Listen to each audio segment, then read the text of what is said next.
It's a little bit different out here when you get Caitlin Clark treatment.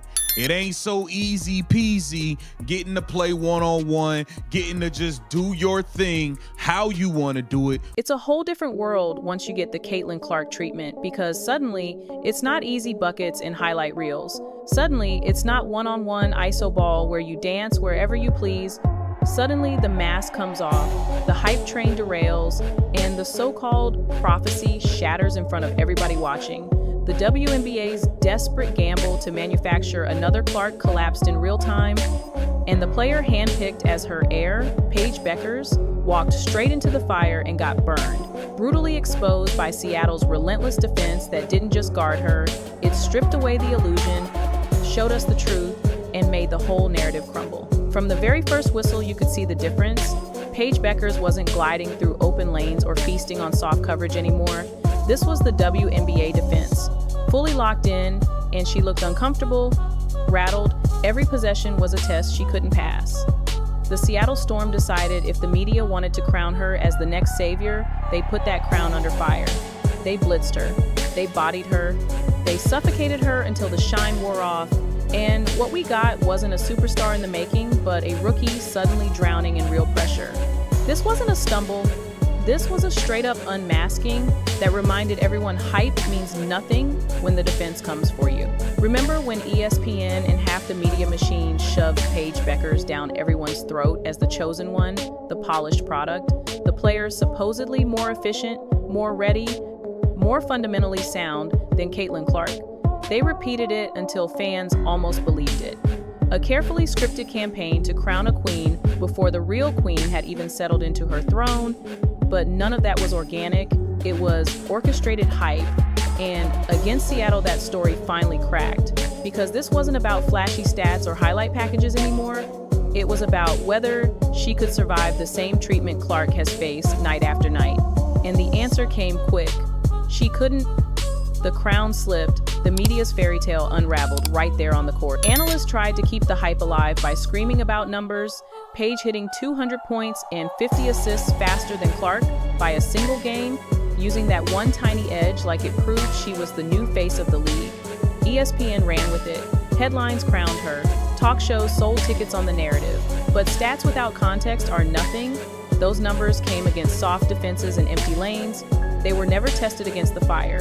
And Seattle lit the match, because when the Storm brought real WNBA physicality, that pretty efficiency vanished in seconds, the so-called proof melted, and suddenly the media's golden metric looked like nothing more than smoke and mirrors. Diana Taurasi warned everyone.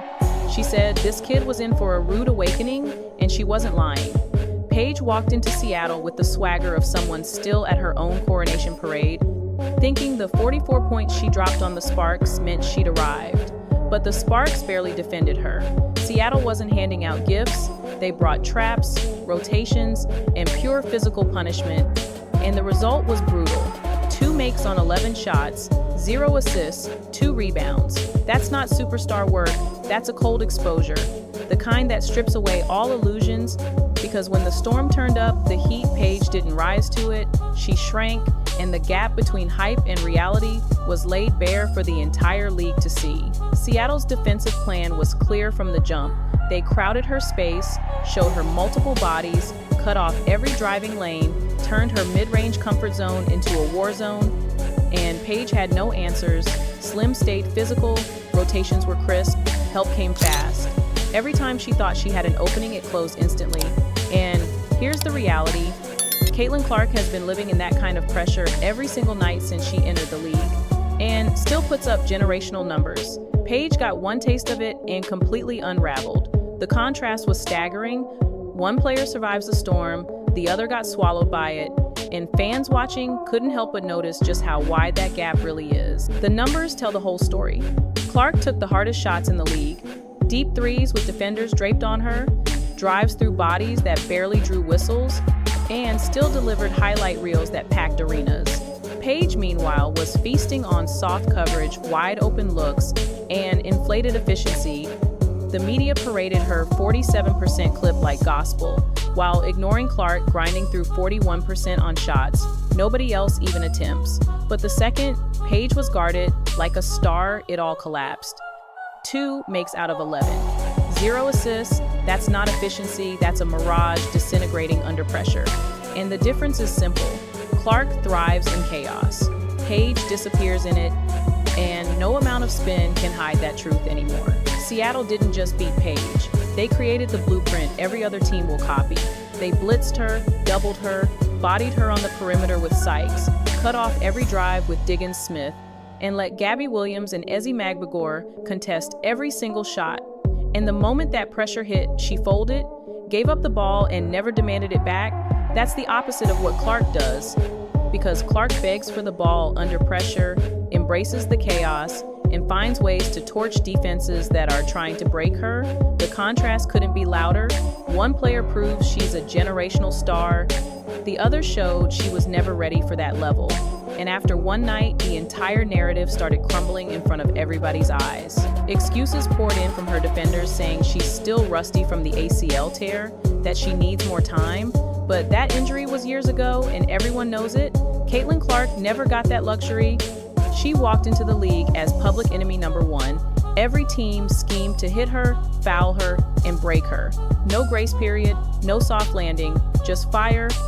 And she still carried Indiana from basement to playoffs, from empty seats to sellouts. While Paige was handed the number 1 pick, all the opportunity in the world, and still couldn't keep Dallas from sinking. That's the difference. One transformed the league under maximum pressure, the other was gifted hype and tripped. The second reality showed up, and that's why the comparison never should have existed in the first place. The 22nd of August wasn't Paige Beckers' coronation, it was her exposure. The night the mask came off, the night the media's fairy tale burned to ashes. Because you can't manufacture a Caitlin Clark, you can't clone greatness, you can't force-feed fans a false savior and expect them to buy it. Clark is a once-in-a-generation force who redefined the sport, carried a franchise, and dragged the league into the spotlight while taking hits that would break most players. Paige got one taste of that storm and collapsed, and now the truth is clear. There is no next Caitlin Clark, there is Caitlin Clark, and then there's everybody else. And the media needs to stop pretending otherwise, because fans aren't fooled, they know who the real standard is. And after Seattle exposed Paige, the conversation is finished. Clark stands alone at the top, and that's not hype, that's reality.